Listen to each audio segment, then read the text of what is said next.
Okay, good morning, good afternoon, good evening, everyone, wherever you are joining us from today. A very warm welcome to all the viewers of this session. My name is Jatma Vikramanayake. I go by the pronouns she, her, and I'm the United Nations Secretary General's Envoy on Youth. It's my great pleasure to be one of the co-hosts of this conversation today, which is hosted by my office, the Office of the Independent Expert of Sexual Orientation and Gender Identity, ILGA World, and the Queer Youth Network. This is first of a year-long campaign named Queer Youth Dialogues that these partners that I mentioned are launching today. And if you'd like to know more about what the Queer Youth Dialogues are, please stay tuned. You will hear more about it in the upcoming sessions through our amazing speakers. So for the next 1 hour and a half, we will be inviting different speakers to discuss COVID-19 as a turning point for LGBTIQ youth and what measures need to be taken on the path for a meaningful participation of LGBTIQ youth in decisions, in conversations that affect their present and their future. Before we get started, a little bit of housekeeping. We have simultaneous translations to Arabic, Chinese, French, Russian, and Spanish. So you can choose your preferred language by following the instructions on the chat. And if you face any technical issues during the event, the Q&A option is open and we should be able to help you there. For safeguarding reasons, all participants except for the speakers will have their cameras and audio options off.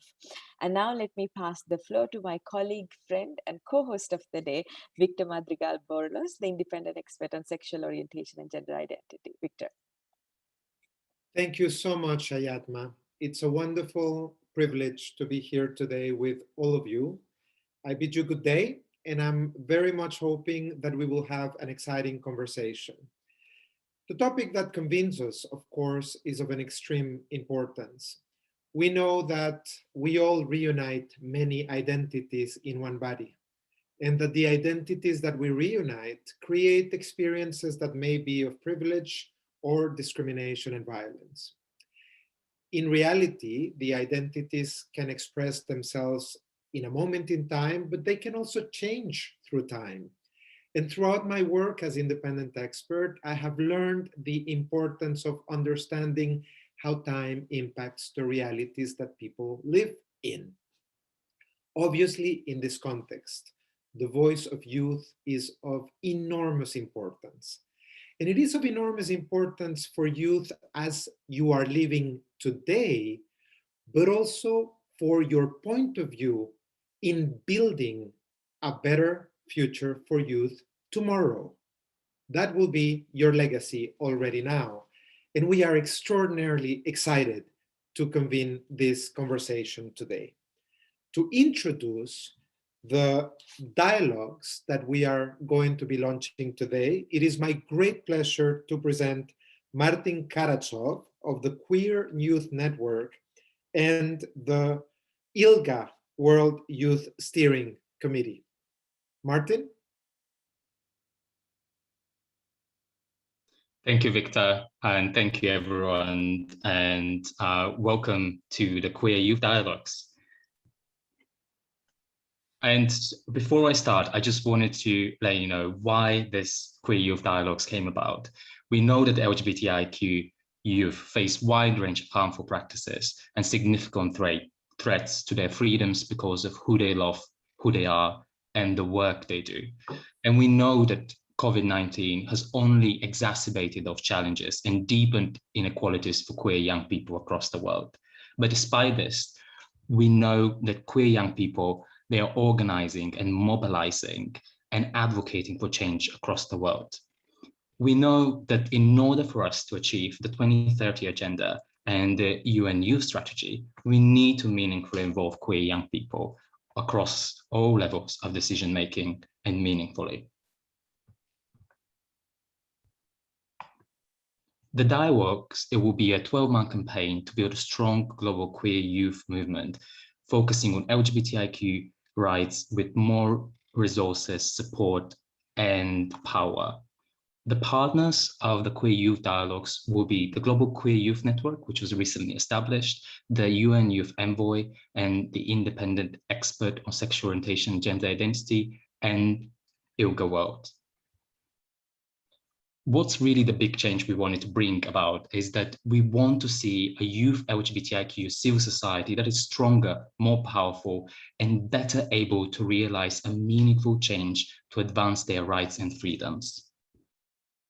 We want to achieve this through the Queer Youth Dialogues. We want to bring specific elements into realization, which is better coordination of youth-led LGBTIQ civil society. We want to see LGBTIQ lead young people leading policy conversations on national levels. We want to see a global queer youth network that is established, but also sustainable. We also want to see funding from support from funders from across the world, particularly targeting youth-led queer youth movements. And last, we want to see a better and more meaningful participation of queer young people within the UN system as well. What does really the Queer Youth Dialogue gonna look like is that it's gonna be a series of virtual global events with two key audiences. Stream 1 will be focused on advocacy towards UN agencies, member states, and international development community. And Stream 2 will be focused on young people and youth LGBTIQ activists and civil society, particularly a space to celebrate together, network, and build capacity around our queer youth-led movements. During those spaces, we'll share a lot of our stories, experiences, and learn from each other on capacity building, including campaign organizing and different elements of it. We will plan and strategize together to build a stronger queer youth movement and raise more funds and support from our allies. We'll be able to celebrate our identities and will be introduced cultural performances across the world. And last but not least, will have a safe, digitally secured environment, which will create a space for queer youth activists to meaningfully participate as well. So we have two upcoming events here. As you can see, some of the upcoming events, one with queer politicians across the world, which is part of Stream 1, as this event today as well. And on Stream 2, you can see there's a celebration event around International Youth Day, which is coming up soon as well. So thank you for joining today, the Queer Youth Dialogues, and thank you for joining us to building a strong queer youth-led movement together. I'm looking forward to the discussion today.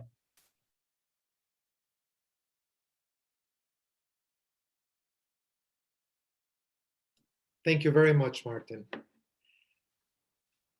The partners in this initiative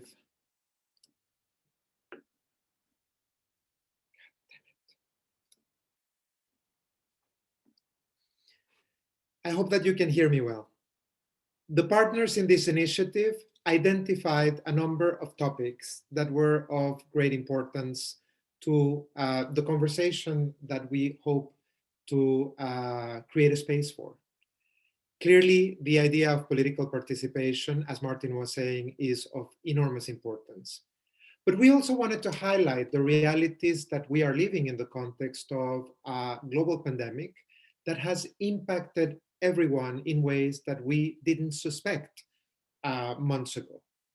The declaration of COVID-19 as a pandemic in March of last year caught us unawares of the realities and the way that they were going to be impacted. Many of us have been working to understand the manner in which the pandemic affects and impacts different communities, populations, and peoples. I'm deeply grateful to the youth-led and youth-serving LGBT organizations that have interacted and provided information to the mandate in this context, some of which was reflected in the report that I was able to prepare for the General Assembly of the United Nations. We know now, thanks to that information, that in the context of the pandemic, stay-at-home directives, isolation, increased stress and exposure to disrespectful family members exacerbate the risk of violence with a particular impact on youths. Being at home, possibly sharing computer equipment and small spaces, has increased the risks of being outed We have now information and data attesting to the increases in stress levels within the communities and populations of young people. And we also know the incredible information that is coming as to the needs within the communities and populations in relation to space, mental health, and also physical health, but access to other sectors of social life, including housing, employment and economic security, education, and spaces for political participation. We're also very happy to have received information about good practices developed all around the world.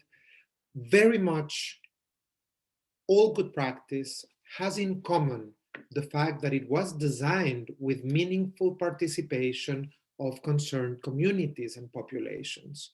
And therein lies one of the first lessons of the pandemic. The principle of nothing about us without us needs to gain relevance in an everyday manner if we are to design public policy that is actually relevant and has a chance of being effective and efficacious. We have today 3 great speakers to share with us experiences, knowledge, and reflections in relation to these issues. It is now my great pleasure to give the floor to Åsa Regner, who will introduce herself and share with us her thoughts. Åsa, please.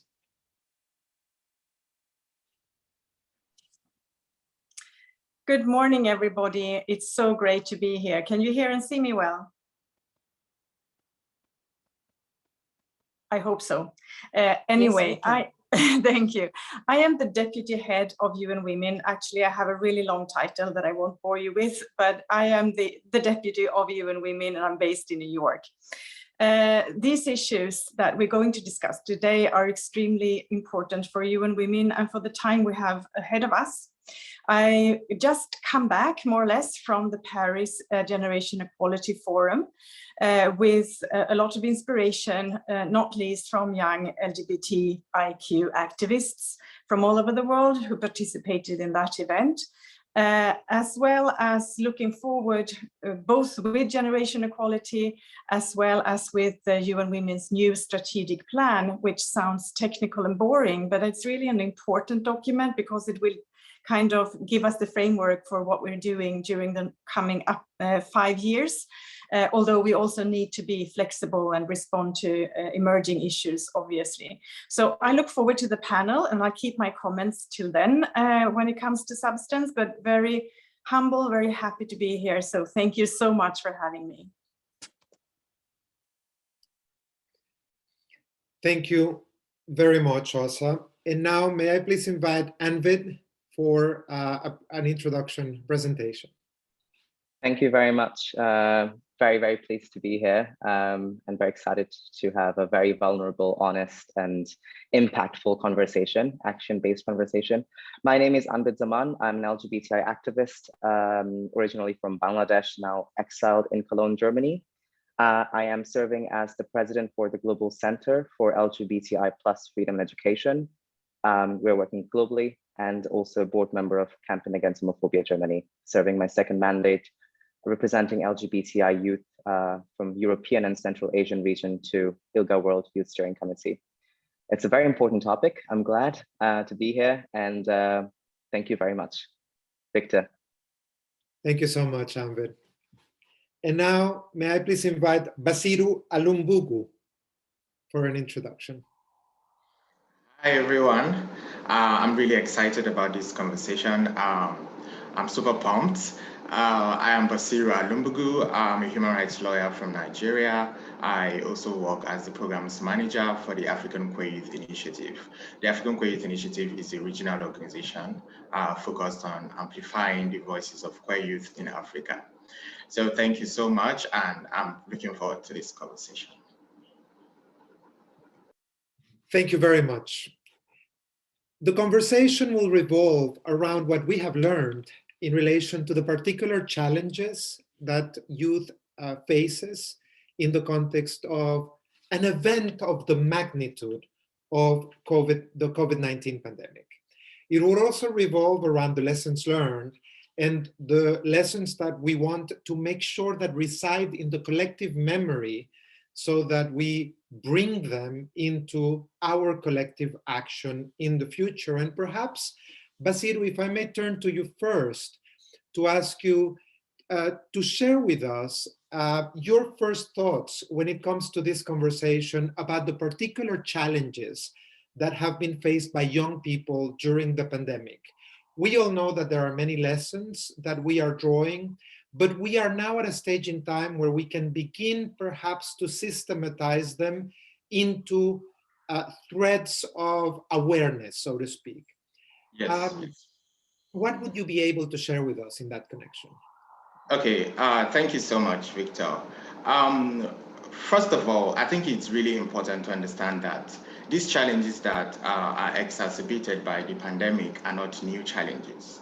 They are challenges that have always existed, but the pandemic has just heightened the situation for LGBT youths in Africa in this context I'm talking about. So during the pandemic, at least during the peak of the pandemic, we've seen how LGBT youths have been affected, socially, mentally, and also financially as regards to their work, their source of income. There's this research by the African Queer Youth Initiative, and the research on the impact of COVID-19 on African queer youth revealed that about 70% of respondents of their research have been affected. Their work has been affected. Either they lost their job or their source of income has been reduced drastically because of the pandemic. We've also seen a situation where, while organizations are really trying to provide like safe spaces to, queer youth, to provide some sort of home for queer youth that are displaced from their homes, we've seen a situation where the government, targets such safe spaces in the name of, in the guise of them violating the COVID-19 protocol. So, they go into those safe spaces and then they arrest everyone there and they lock them up because they are violating the COVID-19 protocol. Meanwhile, we all know the reason they are invading these spaces, because they don't want these people there. They are violating their rights to privacy and all that. And then we've also seen a situation where the pandemic has led people to stay in spaces where it's very homophobic, like people that are forced to leave their schools. They are forced to come back home and stay with their family that might be, homophobic, stay with their partners or relative or anybody they are staying with. They are forced to, lock with those people in a homophobic context, and they have nowhere to run to. And this exposes them to, further mental health challenges. It leads to a situation where, people are sent out of their houses because they are, somehow the family gets to know about their situation. They are sent out of their houses and they don't have anywhere to go to. Going out of the home, they are further, harassed by the police. They are further harassed by the state. They are exposed to, more attack and harm while they are sent out. So I feel the pandemic is really, has really affected the queer community. And then one issue that needs to be understood is that the pandemic is not gone, and these challenges are still not gone. They are still there, they are evolving, and every intervention that is should be put in place should really consider this evolving nature of the challenges affecting the queer youth in Africa. Thank you so much. Thank you very much, Basiru. And may I just explore one aspect in your answer a little bit further? You were talking about this situation where the authorities are targeting LGBT communities with the excuse of the pandemic and particular sanitary measures implemented during the pandemic. And one of the things that I'm asking myself is, what do youth think about security forces, about the relationship with the police, about the relationship with the justice sector? Is there a particular notion that there can be an effective role in justice sector institutions when controlling this sort of abuse of public power? Yes, there's definitely a way to go around that, and I feel organizations. It's very clear. Organizations are working on that. Organizations are working on, engaging with these state institutions to, avoid this abuse of power. But most of this abuse of power is, triggered by the um, uh, the search for incentives by these personnel working in these institutions. They know that, okay, once we arrest this set of people, when we lock them up, organizations are going to come and these organizations are going to pay for a bail or something like that. So that is what they are looking forward to. So I feel organizations and activists need to, find a way, look for strategies that, will really be effective, aside from, really empowering these people by, continually paying bail, because they look forward to, organizations and activists paying this bill. So I feel interventions should really be focused on, the or will I say the head of these institutions, because when they provide policies, when they make rules, it follows down to those on, the lower cadre, and then they have to, follow suit with those policies. One of the things, I mean, the key word here is trust, right? Is the trust on institutions being able to discharge their mandate. But one particular obstacle that I fear may exist in many countries around the world is the reality that these institutions are not very used or amenable to listen to young people. Yes. And so it, in a way, it compounds the barriers of access. And in that context, Ambit, I wonder if I can turn to you and ask a little bit what can be the way forward for trust building and creating these bridges with institutionalities from your standpoint? I think, thanks for the question. It's very important to be, first of all, show interest for vulnerable conversations between stakeholders, institutions, member of the LGBTI youth community. And I think from there, we can all learn from what are the possible ways that we can achieve what we want to achieve for the whole community. Yeah, conversations and participation of LGBTI youth. I'm interested, you mentioned this concept of vulnerable conversations. I'm wondering if you could share a little bit of how to unpack that concept. From my understanding, I think often we tend to challenge and we complain, and it's not often easy to take those complaints in and work around, work on them for the betterment. So I think what we need to have is UN agencies as well, UN agencies, UN member states and their institutions and infrastructure to be open for inputs, complaints, and work on them. Sometimes I'm really disappointed with hearing in parliaments and like some government organizations and political parties using LGBTI as a weapon and kind of taking, it's, yeah, there's a lot of disappointments. Mm-hmm. Osa, I wonder if now it's a good time to actually ask within UN spaces, since precisely Ambit was making reference to this ability to create more permeable institutionalities. What can UN/we do to actually create that more permeable environment, particularly in contexts that, like we know the UN, are not necessarily geared towards the acceptance of the particular inputs that can be provided by youth. We all know that the UN reveres experience and careers as part of making kind of your way to create the ability to create an input. How can that more permeable environment be created? Very, very well asked this question. I think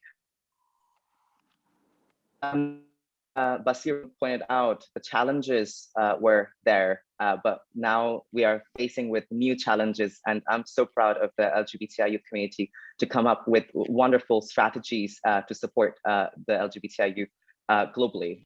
Some parts of the world have limited resources, and we're able to gain resources from the privileged areas of the globe. What we need to do is to offer support to these institutions, these organizations, to first produce the resources, toolkits, and introduce spaces which can be used by LGBTI youth, online spaces as well, and to be able to disseminate these information to government organizations, institutions, and organizations which are for the benefit of LGBTI youth and youth at large. And I think to fund that work is really necessary. Having conversations, ongoing conversations, not just in the end of a project to have a conversation for an hour or two, but really from the beginning till the end, having conversations and participation is really necessary. Thank you. Thank you very much. And also, I wonder if I may now turn to you. Given that we're learning from these different perspectives and the way that interaction can be created with UN spaces, I'm interested in your take on this information, and how do you view this from your standpoint? Well, thank you so much for those interventions. And I think we're cutting to the chase right away. And I think I'm very intrigued by the vulnerable conversation concept in a way, because I do think that with a lot of listening mood and really trying to understand where others come from, and also kind of recognizing clashes of ideas and interests that might be on the table, also between those who want, so to speak, a more implementation of rights. I think with that mindset, we can do a lot, and we can also analyze resistance. And I think that we both have resistance. As you know, the UN is really its member states. It's owned by its member states. That's the beauty of the UN. And we are at the UN to be unified, to find common ground, to try to push rights further. When we see the political landscape, so to speak, within the member states, we see that many of them, far more than only 10 years ago, are very favorable and very want to promote LGBTIQ plus rights, gender equality, women's and girls' rights. And I think that's very tangible, and I think it's important to mention, because if that goes away, we must say that things are happening and that we have good developments because we own them, and it's also because of the work of activists, young and older. At the same time, we also have within the member state family those who really resist these rights and who don't want to go further. They are not even happy with the norms and standards we have today. And I think that, so we have a very complex landscape. To me, it has always been very important not to get stuck in those difficulties, but to try to find ways going forward. And I do believe that for us, speaking now for UN Women, look, I'm already mixing up. I think that generation equality was a good is a good intent and start for that discussion. And it's, not a perfect place or platform, but we're really just starting now after Paris, the way I see it. And we will go further with the way that we set up generation equality, which was or is a serious intent from our side to have not only being in listening mode to what young activists think about gender equality, LGBTIQ plus rights, women's rights, but also really to be led and guided by that. So that is a serious, will from our side. So that's one, I think, positive tool that we have. Also, when I listen to the Secretary General, and Yayatma is very aware of that, we speak a lot, Yayatma and I, about these issues too. I think that his concept of what he calls a networking or inclusive multilateralism is something that we should help with. And I really appreciate the mood of kind of, I think it is really helpful when young advocates would like to kind of propose, come up with packages, come up with ideas around that. I'm not saying they have to, or that they are kind of, will wait and do nothing until they do that. But I think it is very helpful to provide ideas on what networking multilateralism would look like for young activists. We have thinking around that as well. But I think we should all remind ourselves that we have that space for new kinds of conversations. And I am not naive, I'm also old, but I'm old and optimistic, but I'm not naive. So I know even that concept will be challenged in itself. But nevertheless, I think we have lots of opportunities that we can use together. And I and UN Women certainly want to both, lead, channel, and be led by good ideas and interventions in relation to that.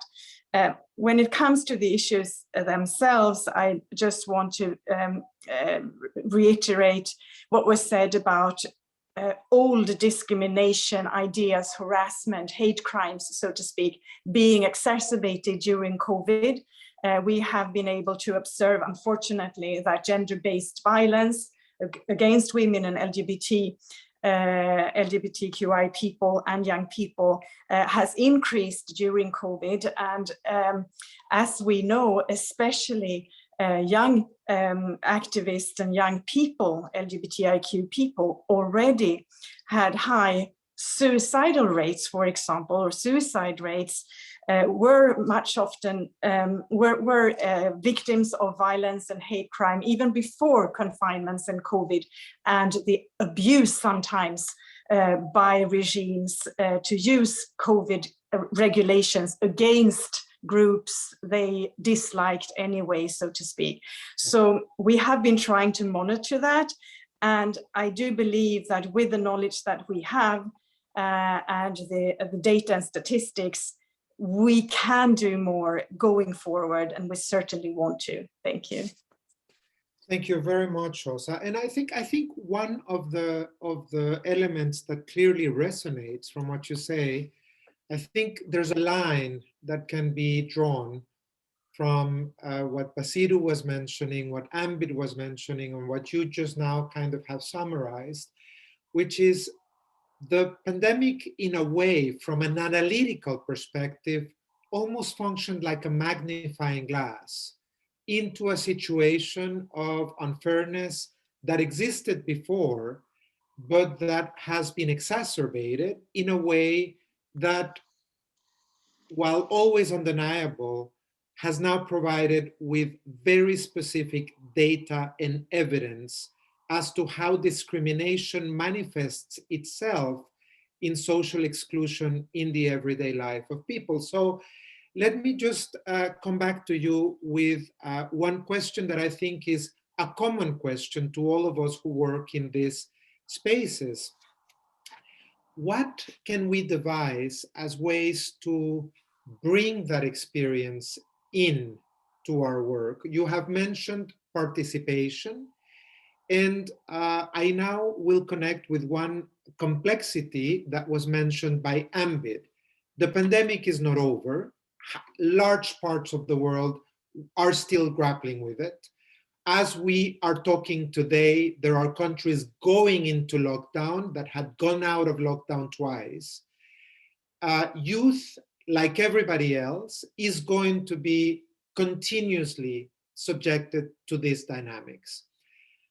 What, in your view, can we do to move forward in this context and to bring those experiences to add value to the way where we work as of today, in building back better as of today? Thank you. Yeah, that's an extremely important point. And as we know, the inequalities that already existed in the world have been exacerbated, and not least also through the vaccine, which is still lagging behind enormously. And also young people were not subject to vaccines, or didn't have the right to have vaccines yet in many countries anyway. So I think that what we need to do is to be very aware and advocate cleverly based on the information that we have around the experiences we had from lockdown before. And I also know that when a report that made a great impact on me in my previous life was already early in the 2000s, when the EU Bureau for Human Rights came with a report about LGBT people's lives in the EU. And where this report describes very, very well how especially young LGBTQI people are never safe anywhere many times, not at home, not in school, not at the workplace, not at the subway station, sometimes not even with friends. And I think that that is also different to women living with abusive husbands or partners, for example, because if they can come out, which many women can't, also when it's not COVID lockdowns, but when they can come out, they can seek support among colleagues or students or so on to a larger extent. And so I think we have to both use the knowledge we have from, so to speak, the common knowledge from before, married with the new data and information that we have, and just engage in dialogue. And we as the UN leaders have that responsibility already. But I also do believe that any support on proposals, on legislation or advocacy, talking points, anything that the community themselves want us to put forward is always very, very valuable. And I do see that we have some spaces for this now, as I pointed out earlier. And I see, for one, just my last point, that we're now already preparing the next Commission on the Status of Women, which will go through working methods as one part. And that again sounds very boring, but it's very political and very, very tense when you try to change things. But I do think that although we know how difficult it is, we should never be the ones who give up to those difficulties before we're even there. We should try to always push the envelope, and we're certainly ready to do that. Thank you. Thank you very much, Åsa. And I think in this line of thought that you have inserted into the conversation, I'd like now to jump to Anbid and to ask. Åsa was mentioning something that to me is incredibly relevant also to the way that I face my work. And it relates to the realities that are going to be created for a movement that is a global movement, but it's going to need to coexist with a world that is functioning at different speeds, so to speak, because of access to vaccine, which in a way, as also was clearly highlighting, is going to further exacerbate a situation that existed not only in relation to persons, but also in relation to entire societies. And I often wonder, what is this going to create in relation to a movement that requires global cohesion to actually go forward?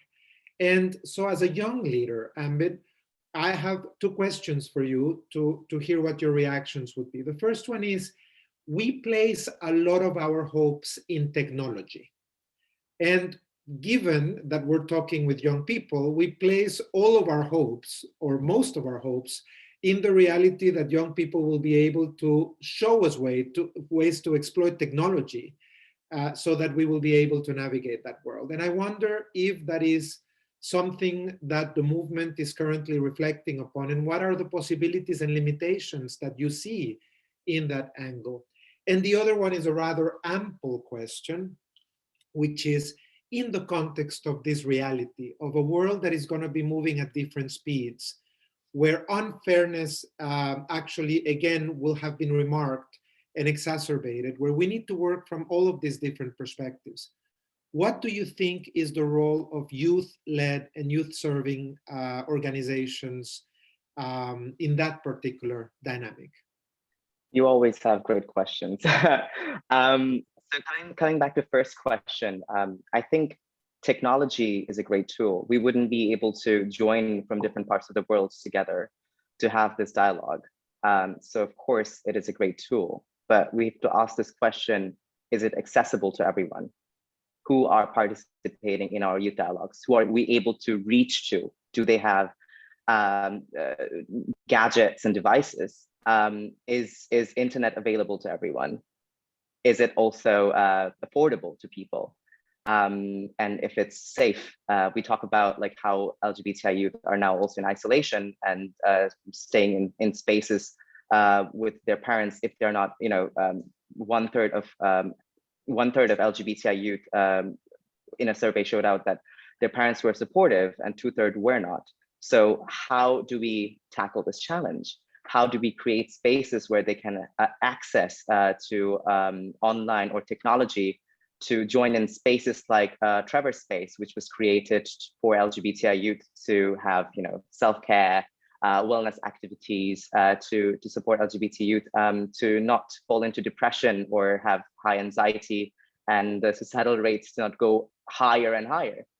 So I think we need to think about this question. Like in what extent technology is safe, and also how to protect LGBTI youth from technology. I recently read an article from Guardian and I woke up and I was really having anxiety thinking about if I should move to if I should move to BlackBerry, because I was worried about my information, because some information of LGBTI human rights activists are leaked. And we have to protect those activists, and we have to find strategies and also disseminate we have to train and provide support resources so that we can take care of our data and our security. So that's one question to the community. Second is, even though a lot of things are possible, like for instance, World Pride is facing some challenges organizing World Pride due to the pandemic, and a lot of LGBTI activists and youth especially are not able to come from the global south to participate in Copenhagen.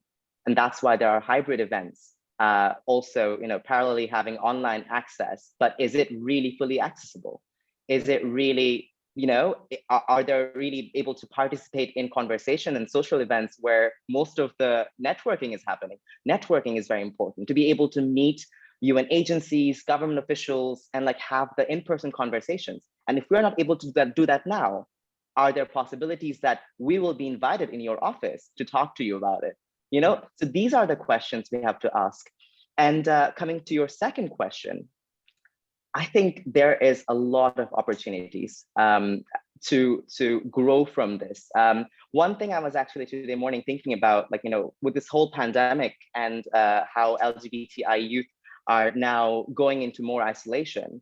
I talked to my CEO from the Global Center and Cody Freeman, and he was suggesting this idea that there is one side of the leaf, like LGBTI people in full isolation, facing violence at home and not having a space to vent. You know, community centers were closed due to restrictions and limited participation and everything. But there is also another side of the leaf, which is much greener. And there is this COVID cocoon where a person is in isolation, reflecting and thinking about their existence and themselves and finding out that they could be gender and sexual diverse person. But what happens when everything opens up and this person faces the society, their friends, school, colleges, and family, and comes out to be a gay, bisexual, or trans person? We need to prepare. We need to have a whole organizational approach. As Asa talked about, like LGBTI people are safe nowhere. So we have to have an organizational approach where we are addressing to how we can support parents that they are going to treat their children well, how we are going to support school, teachers, universities, education institutions, that they are providing an inclusive space where people can learn freely, where they can grow, how we're able to also that an inclusive space. So we need to create those resources in partnership together with your expertise, your resources, and already built up resources, and do research. We need data. We need to understand better to do this work. And I'm sure there are so many incredible organizations who will be happy to have conversations with you. Thank you. Thank you so much, Ambit. And we look forward, I'm sure all of us, to those conversations, and particularly, of course, my partners in convening this initiative, certainly Jayatma, the organizations of which you're also a part, and also OSA, from what I heard, will be all thrilled to actually have this input in this conversation. Basiru, I wanted to make sure to circle back to you to hear whether you had any final thoughts in relation to the way that we must understand the pandemic, both in terms of how can we act today to make sure that people's lives are becoming better as we act upon, and also what we can learn for the future. Yeah, thank you so much, Victor. So it is important for we as activists and organizations to really consider the intersections of the LGBT community with other communities. So while we try to intervene in on initiatives that focus on the LGBT community, we need to also focus on how that affects communities that intersect, like LGBT asylum seekers, LGBT old people, LGBT travelers, and LGBT prisoners. So we need to understand and provide solutions that intersect, because if we focus on the LGBT community on the spectrum, we are definitely not going ensuring that no one is left behind. So to ensure that no one is left behind, we need to really focus on the LGBT community and how it intersects with other community. I mean, amidst the pandemic and everything. Thank you so much. Very well said. I often wonder, when I share this, of course, with Jayatma and OSA, with whom I share institutional spaces at the UN, I often wonder whether it's about not leaving anyone behind, but also about not leaving anyone out. And of course, part of the question that I always ask myself when I think about initiatives or carry out research is, who is not in the room? Who is not here, either because they didn't have access or because we didn't actually bring them in? And to me, that's incredibly important as a consideration. I see OSA has her hand up. Thank you. No, just a very quick point. When it comes to accessibility, that I think that really resonates with me and with many of us. I think technology is terrific, and as we can have this meeting right now from many different parts of the world. But I was in a meeting the other day about the so-called LDCs, the least developed countries, as they're called, and in those countries, I think there are 50. Women are connected to 14%. 14% of women have access to internet in those countries. Men have 25% of men have access, which is also not great, but 1/4 of women. That says something, I think, about the magnitude of that gap and the work we have to do when going ahead to see, and that nowadays impacts everything: access to education, labor market, competition, whatever the possibility to sell your goods on markets and whatever it is.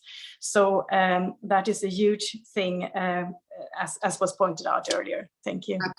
Absolutely agree, Osa. And with that, I will actually just reflect precisely. I think it is our duty to constantly ask ourselves, who is not here? Who is not here, and who is here is actually here in a way that they're sharing equipment and other people can listen, and is sharing space with people who might not be respectful of their sexual orientation or gender identity, and so on and so forth. I think it's an incredible duty, and I'm very thankful to you for having remarked on that. Osa, Ambid, Basiru, very grateful for you to you for having shared with us your thoughts. I'm now going to hand it over to my dear colleague Jayatma, who is a person impressing an incredible amount of energy into this space, and with whom it is my true privilege to share spaces in this initiative. Jayatma. Thank you so much, Victor. And for those who are watching us, I did not pay Victor to say that. What a energizing conversation, and really, as Osa said, you cut to the chase and discuss those issues as raw as they are, which I think set a really great foundation, not just for our conversation today, but for the queer youth dialogues that we will have throughout this year until the World Conference in 2022. Now, let me go to a very exciting video. Next, we move on to our second panel conversation. This is a video produced by my very talented team and the UN Free and Equal campaign to celebrate youth leadership and the ways that young LGBTQ people are changing the world for better. So let's watch that video and come back to our second panel.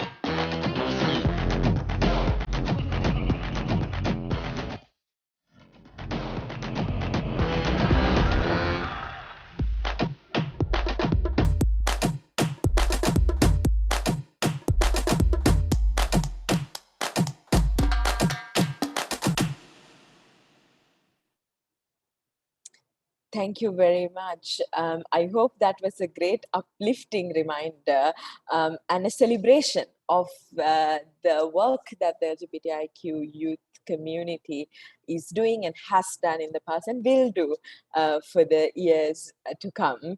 Now, as we heard from Martin earlier, one of the objectives of the Queer Youth Dialogues is to strengthen the structures for meaningful participation of LGBTQ youth. With this in mind, we will now dive into a conversation on the challenges, the opportunities, and the importance of young LGBTIQ people's participation, and to discuss how to create more inclusive and diverse spaces for decision-making in order to influence the changes that we want to achieve by 2030. As Anbid also said in his remarks before, we cannot achieve the SDGs if we do not involve every young person. And as Victor said, sometimes we will not only be leaving people behind, but we will be leaving people out if we are not conscious of participation, but most importantly, meaningful participation of everyone, those of whom the decisions are going to affect. So to do this and to discuss this in detail, I have an amazing lineup of speakers for the second panel. And to kick us off, let me introduce the speakers one by one, but maybe to just give an interesting icebreaker for this panel, I would like the speakers to introduce themselves, but also shortly tell us what meaningful participation means to them. First, let me invite Vibeke Jensen from UNESCO. Hi, good afternoon and good morning. My name is Vibeke Jensen, and I'm director of the division for education for sustainable development here at UNESCO headquarters in Paris. So we are in the afternoon, but good morning to everyone else in New York and over there. So the Division for Education for Sustainable Development is a division that really deals with promoting quality of education and making sure that all learners of all ages have the knowledge, the skills, and the behaviors and values which everyone needs in order to collaborate on making this world a more peaceful place to be, in line with the Sustainable Development Goals of 2030, of course. So we deal with health and wellness, violence in education systems. We deal with education for sustainable development and climate change, environment, and also with creating global citizenship and preventing violent extremism, human rights education, etc. But of course, using education as the means to get there. So what do I mean by meaningful participation? You know, from the perspective where I'm sitting, it very much means that you not only allow all people, and I really underline all people, to access, let's say, education institutions, health sector institutions, or other institutions, but you also really create an environment where everyone can contribute and everyone feels respected and valued and feels safe to be him or herself, and encouraged to participate. Thank you very much, Vibeke. Now let me introduce Yamania Brown, the Co-Secretary General of ILGA World. Yamania, please introduce yourself and also tell us what meaningful participation means to you.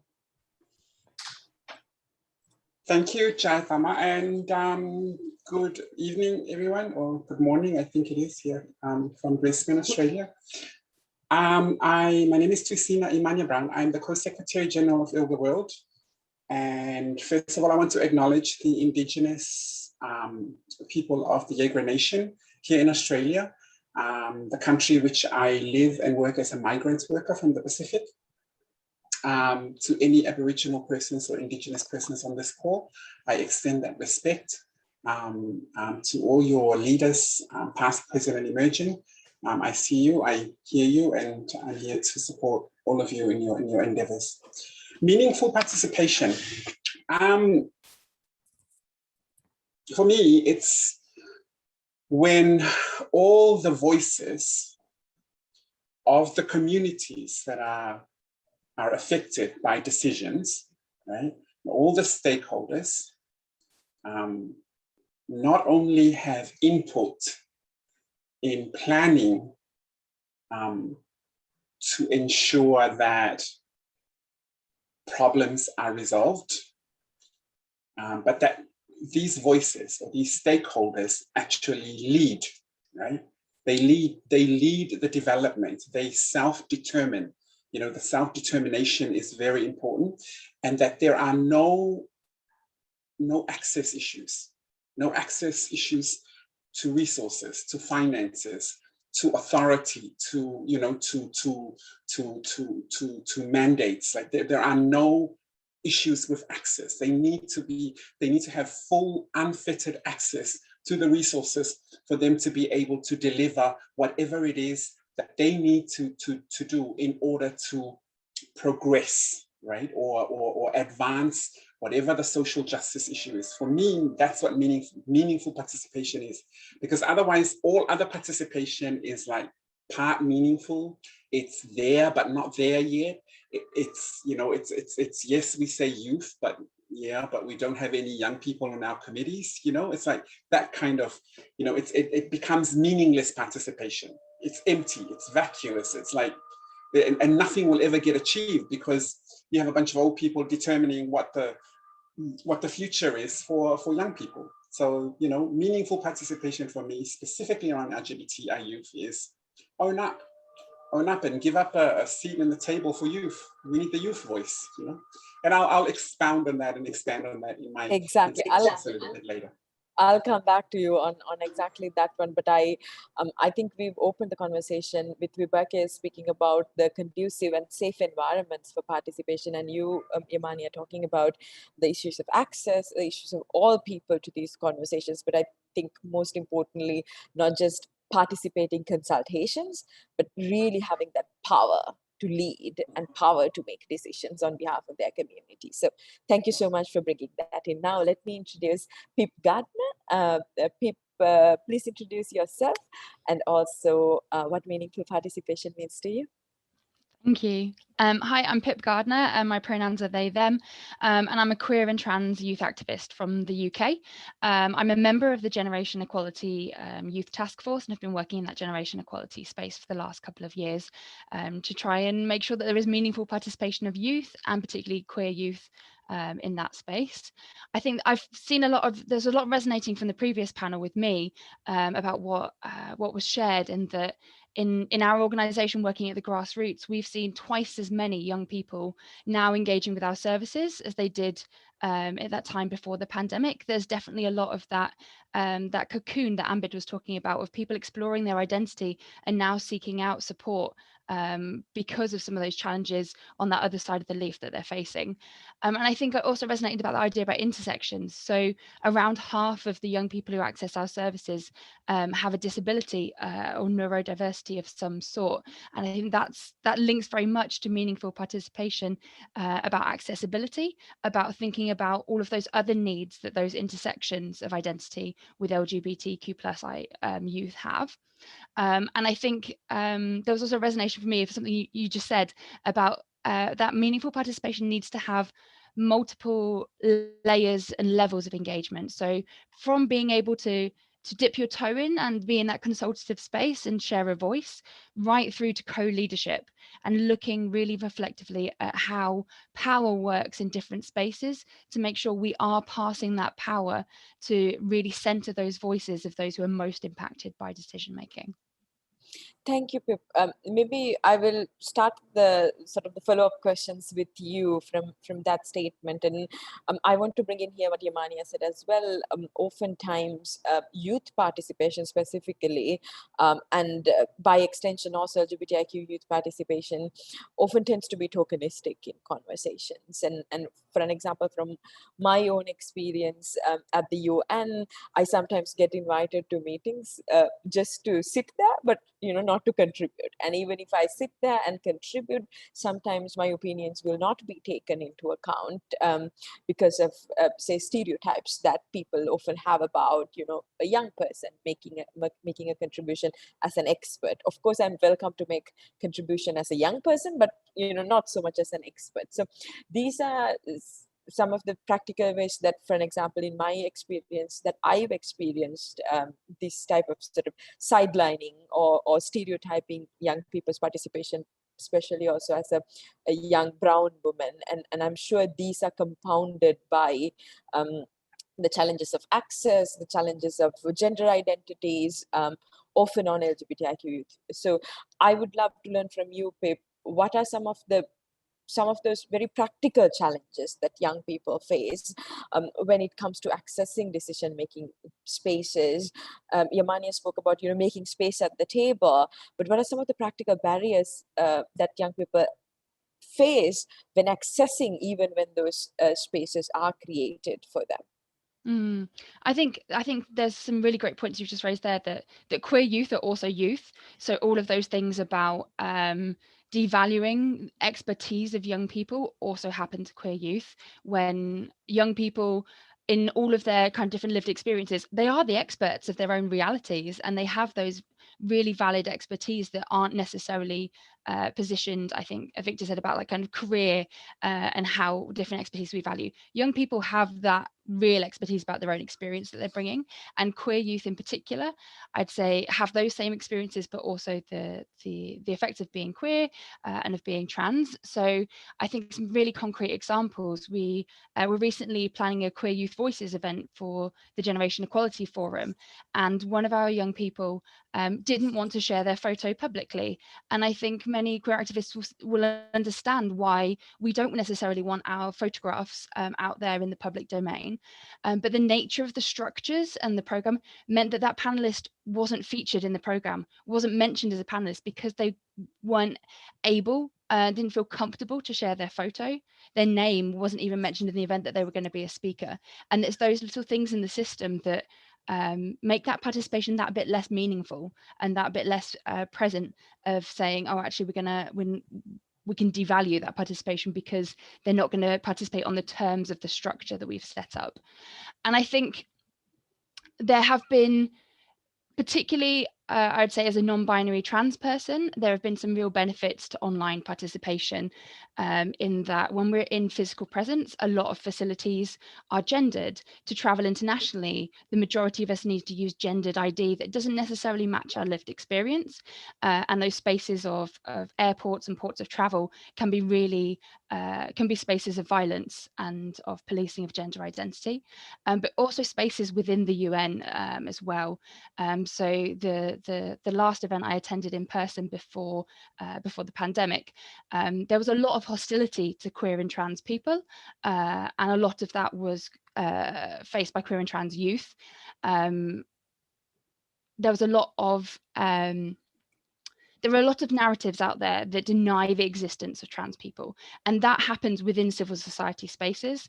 And at that event, it happened within mailing lists. And so queer and trans youth were left to defend our own existence against other civil society actors to be included in that process, and faced a lot of emotional violence aimed at us through written form, but also a lot of policing of how we access those spaces. So some of my fellow activists were challenged in using toilet facilities within a UN building, and were told that that was not a space for them.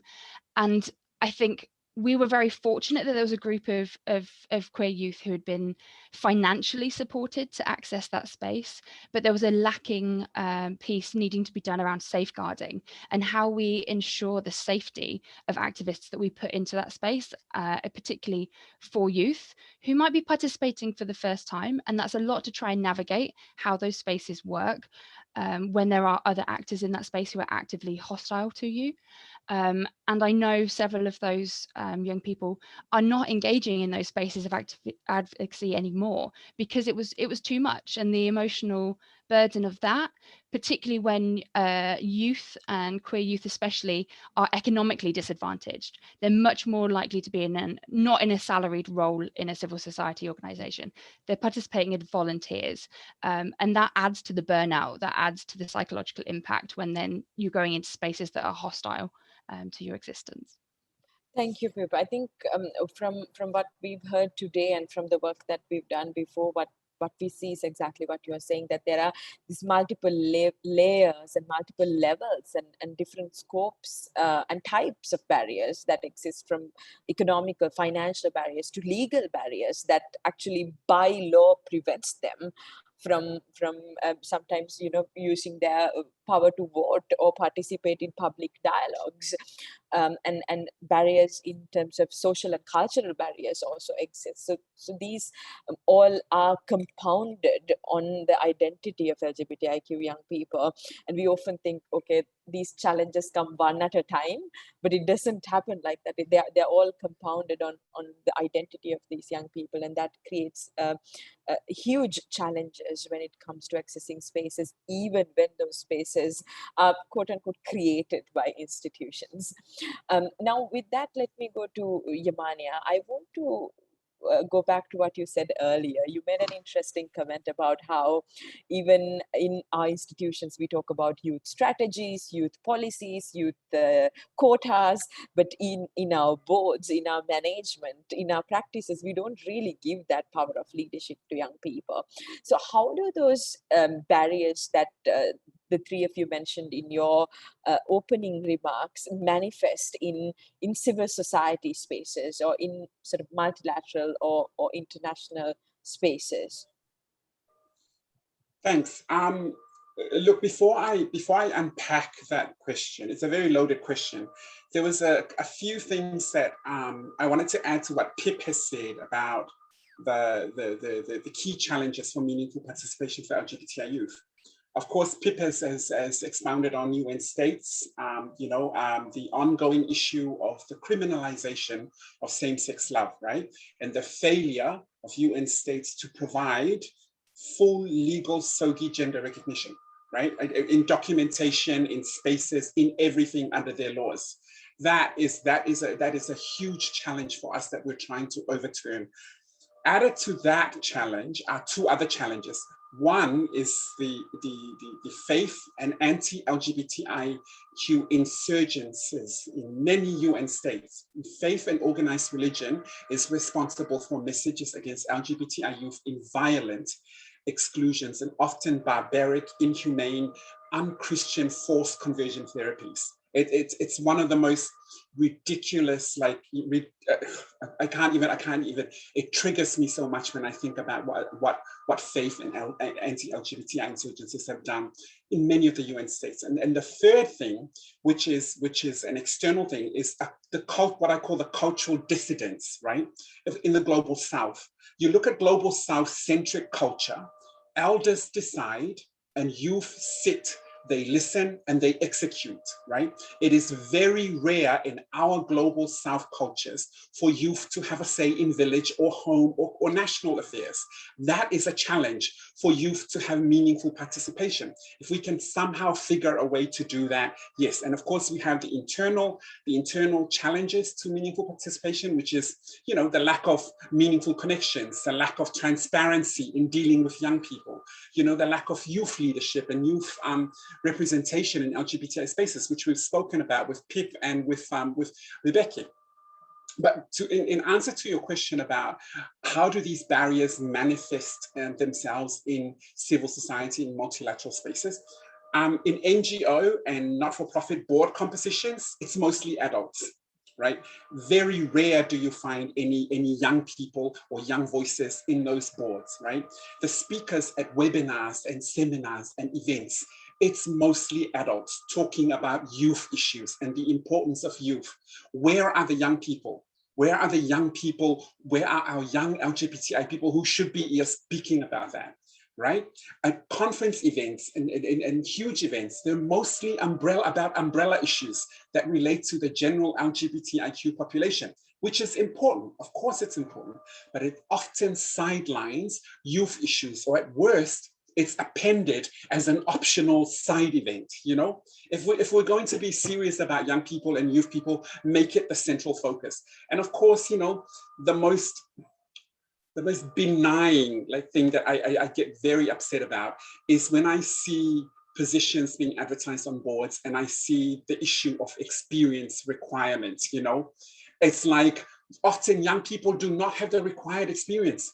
And of course they're shut out for you know, of consideration in these boards or in these governance roles. But like, we need to think about that, and we need to say, listen, we want the voice of youth, create a position for youth, you know? It's important, it's so important, but that's how these things, like, we're enablers of it. You know, we're enablers of it, and we need to be mindful of it, and we need to take a step back, and we need to say, okay, how am I going to fix this? How am I going to address this within my own organization? And that for me is the important question. Thank you very much, Imania. And when you were talking about the experience issue, I was thinking some of the world's leading youth activists today and who have really brought about change are young people. And if we went by those standards, they won't even be considered as leaders. Malala Yousafzai, when she was 16 years old, won the Nobel Prize. Greta Thunberg, and so many other young leaders who have really transformed the way that the youth movement does their activism. And I completely agree with you that there has to be a conscious effort to remove those structural barriers if we are to meaningfully involve young people in these conversations. So let me go to Vibeke with that opening. I want to go to now some concrete recommendations and also good practices that you can share.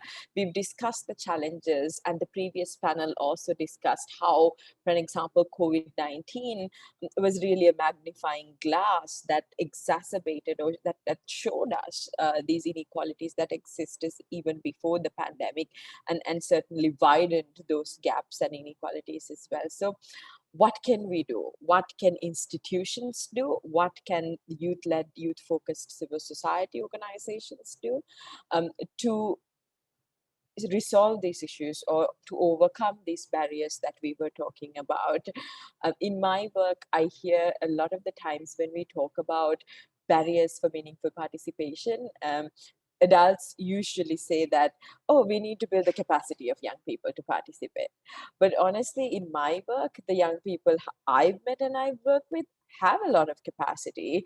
And sometimes it's the institutions that need to have the capacity to be more flexible, to be more open, to be more innovative in the way they create spaces.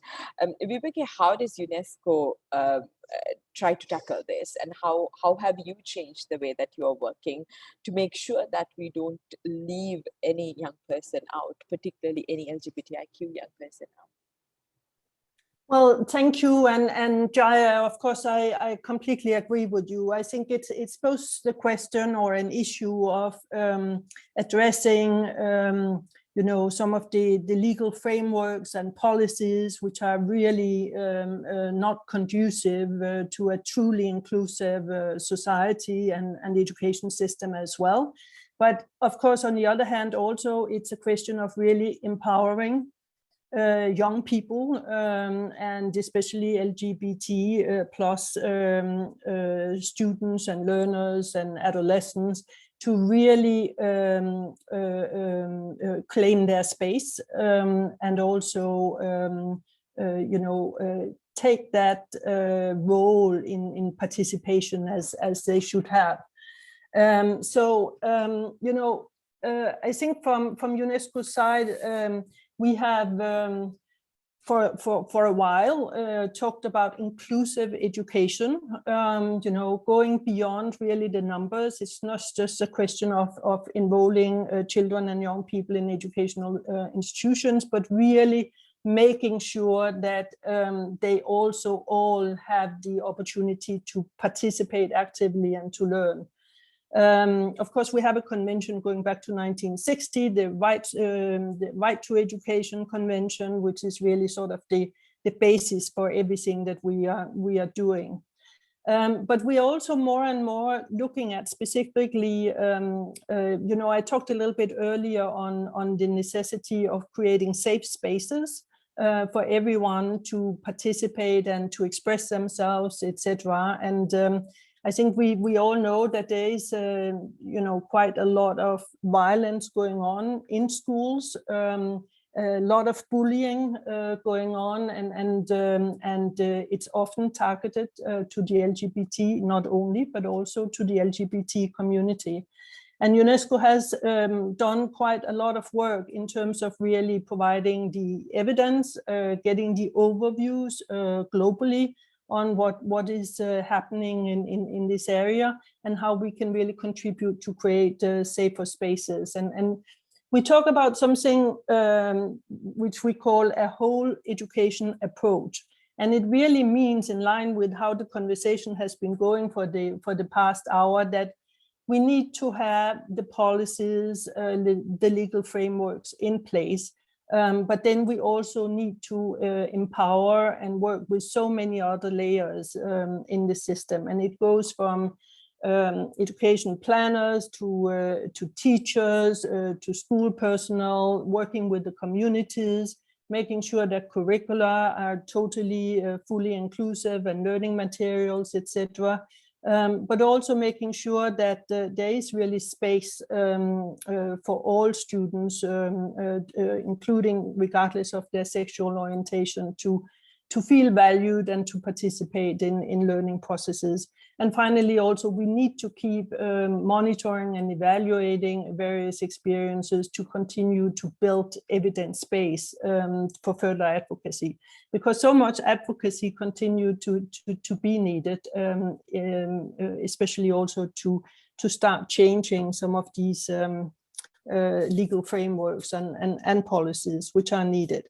So from UNESCO side, we have been really working on everything from evidence creation, analytical works of all kinds over the past 10 years. We have published a number of reports. For instance, quite a while back, we did something on responses to homophobic bullying. We had a global report in 2016 on Out in the Open, on education sector responses to violence, especially based on sexual orientation and gender identity in education systems. And we are working very much on the whole concept of bullying and what is happening and what are the means to really counteract that.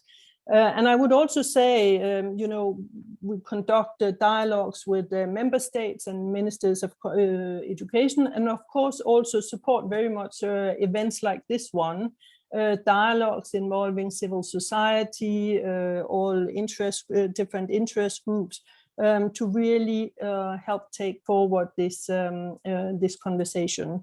And just in May 21, just a few months back, we worked with an NGO called the MAP Schön LGBT and Outright Education International to organize, which ended up being a virtual conference on rights and inclusions of LGBTI youth. So, I mean, you know, things are happening, but we need definitely to scale up. And as has been said, this COVID-19 epidemic also presents an opportunity to not only build back better, but also build back equal. And that's what we're working towards. Thank you very much. Let me invite Pip back to this conversation. Vibeke has spoken about education reform and creating dialogues and spaces and advocating with member states for the reforms of their legal systems and structures as some of the recommendations and good practices. What do you bring up at this point as key recommendations? And I think it would be good if we could maybe focus those recommendations on, like, what can governments do, what can the UN agencies do, and what can youth-led civil society do in order to tackle some of those challenges we discussed before head on. Yeah, definitely. I think to start with, what I would like to share is a manifesto, and I'll try and share a link to it in the chat, and hopefully that has shared to all attendees as well. Is that within the Generation Equality Forum processes, the youth constituencies, and that's beyond just queer youth, that's all the youth constituencies. We're finding barriers to their meaningful participation. And this was a manifesto of recommendations that we created about particularly the generation equality process, but I think it relates more widely and can be applicable to any kind of policy making process of how to meaningfully engage young people in those discussions. And so I think that's a recommendation for both UN entities and events and processes, but also for at the national level with governments too. I think kind of building upon that is making sure that in civil society and youth-led civil society spaces, we're taking an asset-based approach. And it really struck me earlier what you were sharing about capacity building. Is it something that I think resonates a lot across with youth activists, is that we're constantly told that we need a capacity building program to be able to engage with things. And actually we have a lot of capacity, and I think we need that to be recognized. And how do we create those spaces instead of intergenerational and cross-sector capacity building that is about coming together and sharing, and not seeing this as something that older activists, older civil society members, governments need to provide for youth activists, but actually how do we create spaces that youth activists are really collaborating, and what might be the strengths and skills of one organization or a network in one part of the world is being shared and drawn upon in other parts, to make sure that we have that equitable access to capacity building too. I think at the core are my recommendation to queer youth is to keep pushing, keep trying to ask for that seat at the table, and for others to listen to that voice, and to talk about how that seat is created and how that space is created, so that is done in a power sharing and collaborative way going forwards. Thank you very much, for those very concrete recommendations. Yamania, the final words are yours. What do you have to offer as concrete recommendations for member states, for the UN, for youth-led civil society groups, and also adult civil society actors when it comes to the meaningful inclusion of young LGBTIQ people in their work? I know the UN people might think that, here I am, I'm going off on a tangent again, but what I really would like to see is more legally enforceable obligations for UN states that flagrantly defy the Universal Declaration of Human Rights in its domestic policies, in its laws that affect LGBTI youth and LGBTI people in general, which oftentimes those effects are often violent and fatal. That's what I would like to see from the UN space, right? For our own LGBTI space, more youth leadership programs needs to happen. Most of the international human rights organizations, we need to develop more youth leadership programs and develop youth leadership. We need more diverse voices, as we've heard from the previous panel, not often heard. Certainly that is something that, at ILGA World, in our youth steering committee, we're working on. This is something that is, I think, is key to our success. We need more intersectional work with other social justice movements. You will find fewer barriers when young people rally together as one, and they organize because they see all of themselves together with their LGBTIQ brothers and sisters as one united group, fighting for their place and rung in the ladder, right, of social justice. So we need to encourage more intersectional work, right? Like for more inclusive and diverse spaces. Listen, at ILGA World, our last World Conference in Wellington, New Zealand, we expanded our secretariats into steering committees. And we now have the bisexual, the intersex, the trans, the women, and for the first time ever, a youth steering committee. And we now have their chair, the chair of the youth steering committee, on the board of ILGA World, a youth voice on the board of ILGA World. At our next conference in Los Angeles on May 22nd, it's all about youth. The theme for that conference, World Conference in May 2022 is LGBTIQ youth, future, present, change. We all talk about youth as the future. Yeah, let's go and talk about that in Los Angeles, and let's look at the present situation of where we are now, and let's talk about the changes that we need to put in place. And it's simple things, right? It's simple things like audience relevance, invite young people to speak at youth rallies. What am I doing here? I'm the furthest person from like being classified as a youth. I shouldn't be here. My young ILGA activists should be here, right? We like the previous panel talked about seats and seats at the table. Let's do this. It's not hard, it's easy. We fight to include LGBTI youth in all state social inclusion programs. Specifically, I urge you guys, suicide prevention, the homeless, job creation, harassment and discrimination assistance. They should be the cornerstone of every country's social justice programs addressing youth issues, and of course, what we spoke about earlier, remove the requirement for experience as part of your governance boards. Youth do not have the experience, but maybe we don't need their experience. We need their fire, and we need their fury, and we need them to drive that for us, because often we've been like very kind of like sitting back and driving, by automatic, and we need these kids to kind of like lay the path down for us, and we allow them to drive social justice campaigns. Look at their success records, as Jaya has said, the school strikes for climate action, March for Our Lives and gun control, like amazing success driven by young people, That's what I wanted to add to what Pip so eloquently said, and also what Vibeke has said, from UNESCO's point of view. Thank you so much, Mania. Such a great wrap up to our panel discussion. You really captured all of the points the previous speakers mentioned, but also I think it's so important that people like you are here with us today, because we just don't want young people to speak among themselves. We need allies like you. We need these conversations to be intergenerational, and we need other leaders to see how leaders like yourself create and support spaces created for young people. So thank you so much for joining us today. And I think I really love the way that you ended your intervention. And I think it's a great way to wrap our whole event up to date, is that we don't want our advocacy, our initiatives, our policies, our laws to be on autopilot.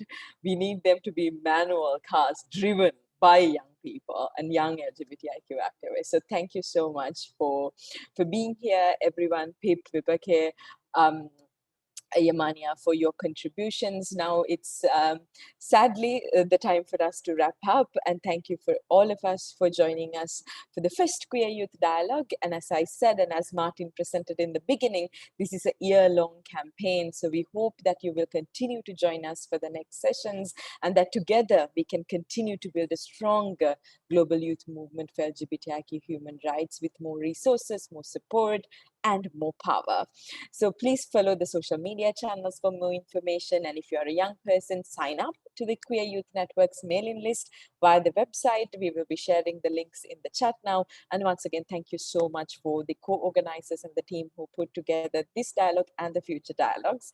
Let me now give the floor back to my colleague, Victor, who will wrap up today's event. Thank you very much. Over to you, Victor. Thank you so much, Shayadma. And I basically have 3 words to say.